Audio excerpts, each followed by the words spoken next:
போரின் நடுவிலே 234 தொகுதியிலும் விஜயினுடைய தாவேகா தோல்வி அடைகிறது. தலைவன் மாறிலே கூட்டம் சேர்த்துட்டா அது ஓட்டா மாறாது. ஒருவன் பசிக்கன 234 இல்ல 10 கூட முடியாது தனியா நின்னா. வேட்டை தூக்குது உங்களுடைய அடுத்த படத்திற்காக காத்துக்கிட்டு இருக்கிறங்க விஜய். நரிகள் கூட்டமோ அரசியல் அப்படியே முதல்வராயிட்டு வழியில் கிடக்குது. சினிமாக்கார வந்தா ஜெயிச்சான் அப்படிங்கிற வரலாறு கடைசியா எம்ஜிஆருக்கு மட்டும் தான் இருக்கும். நீங்க எழுதி வச்சுக்கோ. உறுதியாட்டமோ காட்டு நடக்குது. ரெண்டு நிறுவனம் என்ன சொல்லுது, அவர் தான் முதலமைச்சர். இப்ப இது எவ்வளவு பெரிய காமெடின்னு மக்களுக்கு தெரிஞ்சிருச்சு. வாடைகள் 100 வந்து போதவில்லையே. உன் பேரையே முழுசா உன்னால சொல்ல முடியாது.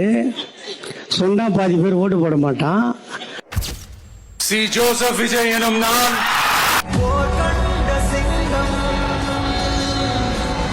தமிழ்நாட்டு அரசின் முதலமைச்சராக உறுதிமொழிகிறேன்.